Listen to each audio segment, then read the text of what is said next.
মাত্র মুনাফার জন্য ব্যবসা হবে, এটা একটা ভুল থিওরিতে এসে গেছে।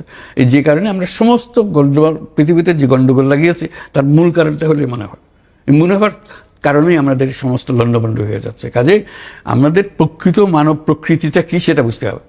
আমরা বলছি যে it's driven by self interest. ইকোনমিক্সের ভাষ্য হলো মানুষ সম্বন্ধে হিউম্যান বিংস আর ড্রিভেন বাই সেলফ ইন্টারেস্ট, স্বার্থের পেছনে সে দৌড়ে। তাহলে তো একটা সম্পূর্ণ ভুল একটা ডেফিনেশন হিউম্যান বিংয়ের। আমাদের যে আসল হবে, he is driven by self interest, he is driven also by collective interest. আমার একটা কালেকটিভ ইন্টারেস্ট আছে, আমি পানির ব্যবস্থাটা আমি করব, আমি স্বাস্থ্যের ব্যবস্থাটা করব, এটা আমার কালেকটিভ ইন্টারেস্ট। আমার লাভ হবে, তোমার লাভ হবে, এটা আমি ছাড়বো না। এটা আমরা করি, কিন্তু আমরা করি কিভাবে? এটা দিয়ে ডোনার দিয়ে, দান খয়রাত দিয়ে। আমি যে দান খয়রাত ব্যবসার মাধ্যমে এটা করা যাবে। তফাৎটা হবে, একটা ব্যবসাতে আমি মুনাফা করবেন, আরেকটা ব্যবসাতে আপনি 1 পয়সা মুনাফা করবেন, সেটা মাত্র। আমি এভাবে বলি, making money is a happiness. আমাদের তার সঙ্গে আরেকটা কথা, making other people happy is a super happiness. Making money is a happiness, making other people happy is a super happiness.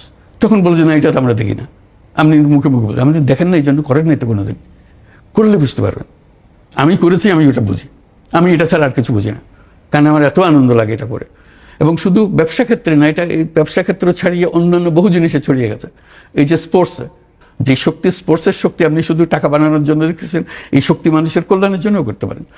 এটার থেকে নানা কথা ঘুরিয়ে এটার আলোচনা হতে হতে শেষ পর্যন্ত ফ্রান্সের লোকজন আমার দাওয়াত করলো যে এটা আমাদেরকে ভালো করে বোঝান, আমরা এটা কীভাবে ব্যবহার করবো। কেন? আমরা এখানে অলিম্পিক করতে চাই। 2024 যে অলিম্পিক হবে তার জন্য আমরা একজন প্রার্থী, প্যারিস একটা প্রার্থী শহর। আপনার কথা যদি আমাদেরকে কনভিন্স করতে পারেন, তাহলে আমরা এই অলিম্পিকটা সোশ্যাল বিজনেস অলিম্পিক করবো আপনার কথা অনুসারে। তো বহু আলোচনা হলো, বহু বিতর্ক হলো, হওয়ার পরে তারা সিদ্ধান্ত নিল যে তারা সোশ্যাল বিজনেস অলিম্পিকে করবে, এটাই তাদের। আমি, প্রেসিডেন্ট ম্যাক্রন, এন হিডালগো প্যারিসের মেয়র, আমাদের 3 জনের একটা টিম করা হলো। আমরা গিয়ে অলিম্পিক কমিটির কাছে এটা পেশ করব, বুঝাবো তাদেরকে জিনিসটা। আমরা তাদের পেশ করলাম। আরেকটা ক্যান্ডিডেট ছিল লস অ্যাঞ্জেলেস, তারা আসলো, তারা তাদেরটা পেশ করলো।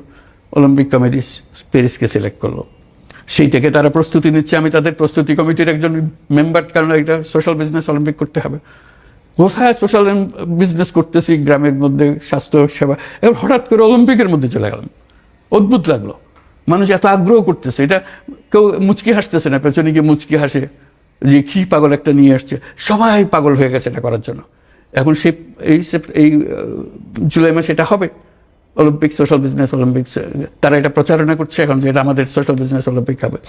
এটা দেখে এখন মিলান আমার ডাকাডাকি করছে, মিলান এবং মিলান কর্টিনো উইন্টার অলিম্পিক 2026। আমি স্পোর্টসের মানুষ না, আমি কোনোদিন স্পোর্টসের সঙ্গে জড়িত ছিলাম না। এখন আমি স্পোর্টস মহলেই ঘোরাফেরা করি, তারা আমার নিয়ে নাচানাচি করে।